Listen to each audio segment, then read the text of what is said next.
This story was sent by Joseph Robinson and took place in 2017.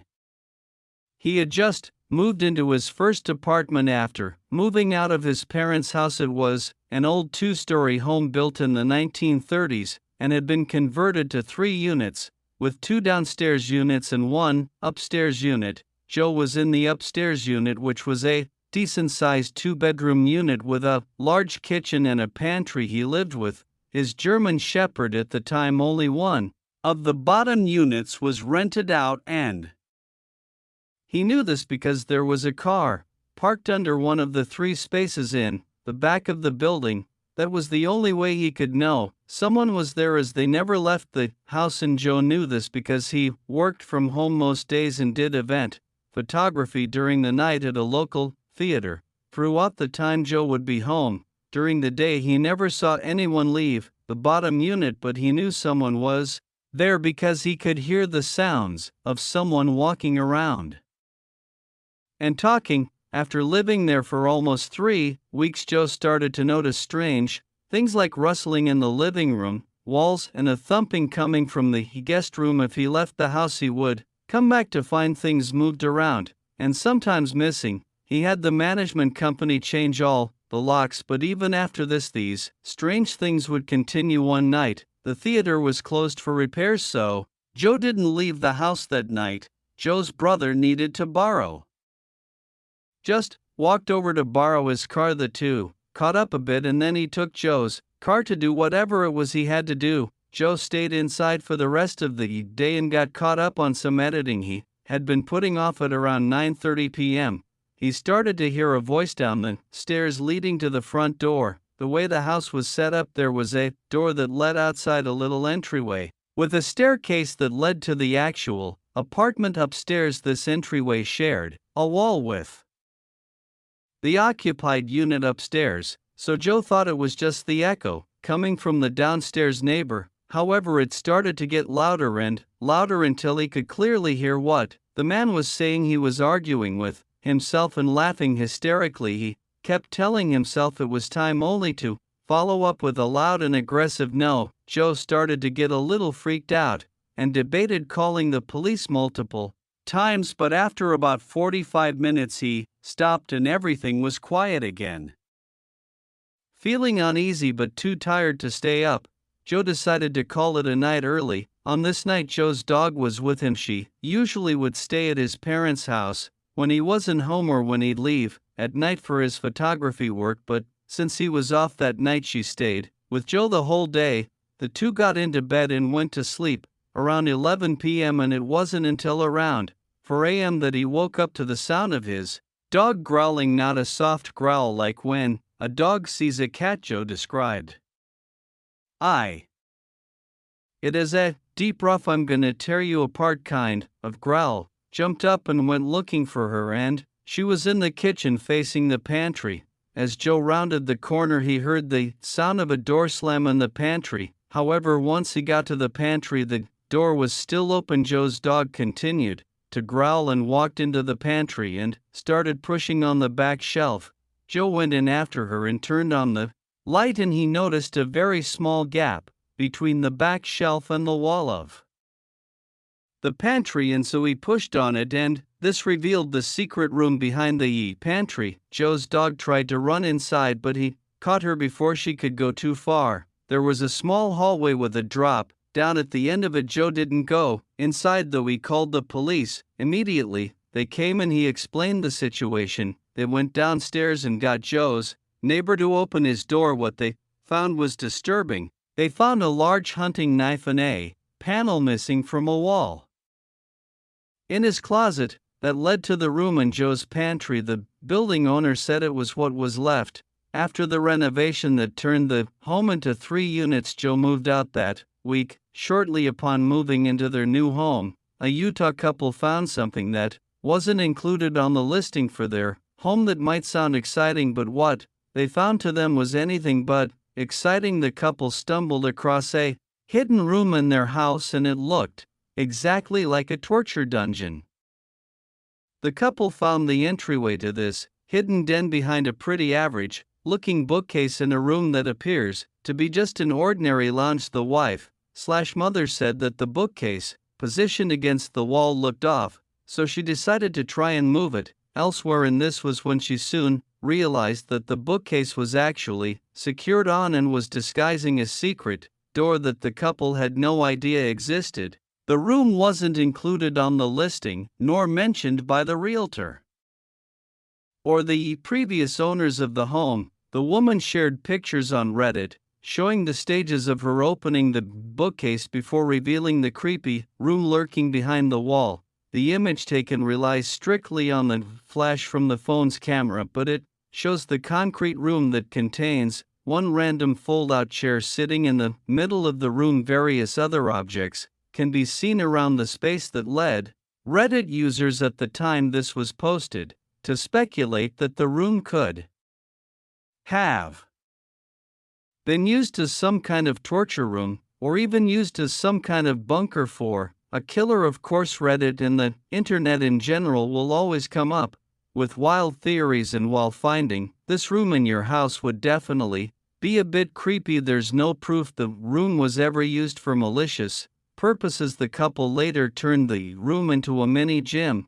However, a much more mysterious Reddit post that was posted 4 years ago in April of 2019 similarly shows a picture of an entrance to a hidden room in somebody's house. The only difference here is the Redditor who posted this never made a follow-up post or uploaded any pictures of what was beyond the door. The Redditor who shared this found this creepy-looking door hidden in his basement, and what made it extra weird was that there was a big metal shelf purposefully blockading the door as if to deter anybody from entering. The Redditor claimed it was done so by the previous owner. The post contained no additional info, but what makes this whole thing stranger was that this was the last post to ever be made from this Reddit accounts. This was a pretty active Reddit account before this post because of this sudden disappearance after this already mysterious Reddit post. Some people speculated that the person did in fact enter the room and found something in there's something that may have led to his disappearance or death. People have tried to find out more details about the Redditor to find out where he lived and find any possible news articles relating to disappearances, but there has been no luck for now. Whatever happened here remains unknown. This next one comes from viewer Malad Hussein, who's a father of a teenage girl currently in military school. Recently, Malad had been cleaning out his house with his buddy Jacob, and suddenly, out of nowhere, Jacob started yelling from a lot, saying that he found a small, hidden door in his daughter's room. Milad had the permission from his daughter to clean her room before doing so. He was shocked to hear the words hidden door, and so he ran to his daughter's room and found Jacob in the closet. There was where Jacob found a secret doorway, which once open led to a stairway that led to a basement area that Malad had no idea of. His landlord never told him about it. Malad included this image of the stairs leading to the small basement. Once they got to the basement, they found themselves in a small room with a horrid smell, so horrid in fact that the two men considered leaving the basement all together. Inside the basement was a small table covered in weird dark red stains with a big book, a total of 28 pens which had no ink left, and a mountain of trash with an old laptop on the table. The two men wondered if someone used to live down there a long time ago, simply based off how old the laptop was. Malad then decided to look inside the blue book, and he was heavily disgusted by its contents. There were writings of somebody's plans to brutally slaughter the bullies from school, and he recognized the handwriting to be that of his daughter. One short passage in the book read, "Goodbye world, goodbye, there's nothing in this world, I'm useless, I have a Glock in my hand, while writing this I will pull the trigger anytime soon, I'm slowly destroying myself, help me." On another page of the little diary, there was a note that said, "I will rip blank into shreds and drown her in her own blood. I have no remorse for what I'm doing. I am aware that I'm going to murder someone who caused me pain and shame for the past 9 years. You will regret it. Say hello to my new weapons. The third image from the diary he attached was a diagram of her school and her plan on targeting it and her bullies, with her friend who was experiencing the same issues as her. Unfortunately, all the images were pretty blurry. I'd say it's safe to assume Malad confronted his daughter after finding these notes, but I was never able to get confirmation from him as he never replied to any of my emails. Unfortunately, this last story comes from a viewer named Sal from Hope Mills, North Carolina. In the summer of 2022, he and his friend Connor moved into an upstairs apartment in a two-family home in town. They didn't sign a lease or anything. It was a listing they found on Facebook Marketplace that offered month-to-month rentals. Sal contacted the landlord Tom, who did not live in the house. There was a tenant already living in the downstairs apartment who drove a red pickup truck that was almost always in the driveway. The upstairs apartment was decent, nothing too modern or fancy, but they saw it as a nice temporary place to escape from their parents' houses. The apartment had 2 bedrooms, ample closet space, a living room, 1 bathroom, and a small kitchen. The 2 bedrooms were on opposite sides of the floor with a long hallway connecting them, and the living room in the middle of the hallway. All of the rooms in the hallway were carpeted. There was a big closet in the hallway that would otherwise be used as a jacket closet, but given that they were only going to be there for the summer, they were going to use this as a small storage closet. Right from the get-go, Sal would feel like he'd be hearing noises coming from above the apartment, usually cracks in the wood that he would keep dismissing for normal house noises, but on one of the first nights in the apartment right above Sal in his bed, he heard what he was almost positive were footsteps. The cracks in the floor were moving and they were at a steady pace. Sal went over to Connor's room and knocked on the door to ask him if he was hearing the sounds too, but by this point the cracks stopped. Sal freaked out Connor with this because they were already on the upper level. Anything above them would be the attic, but they were not told of any attic by the landlord. The next day, Sal texted Tom asking if there were an attic, and Tom replied no, there wasn't, and that any sounds that would come from above would just be the pipes. So once again, Sal would dismiss the sounds he heard for house noises. The sounds would continue for a few nights.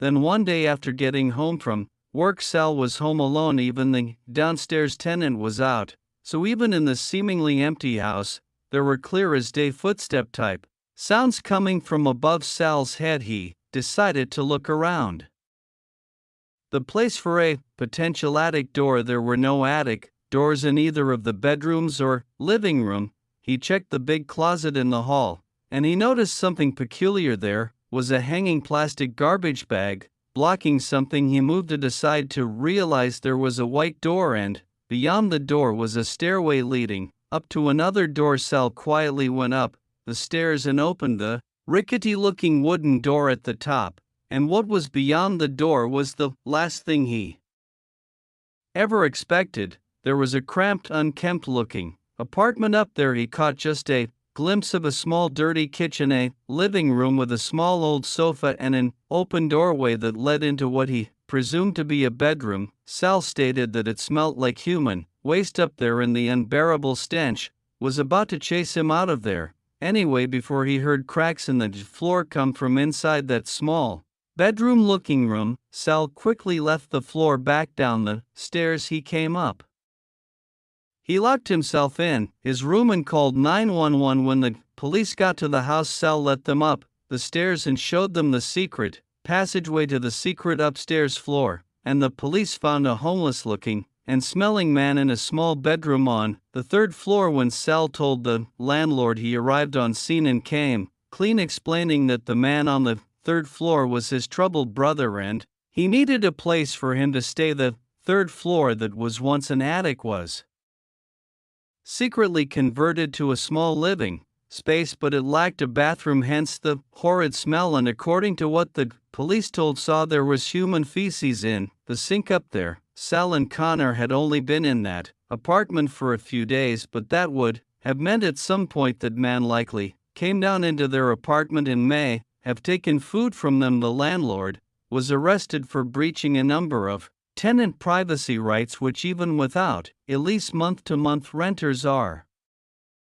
still protected under these laws. Sal and Connor both pressed charges on top of this, and they moved out all their stuff the same day this happened, with the police nearby foreign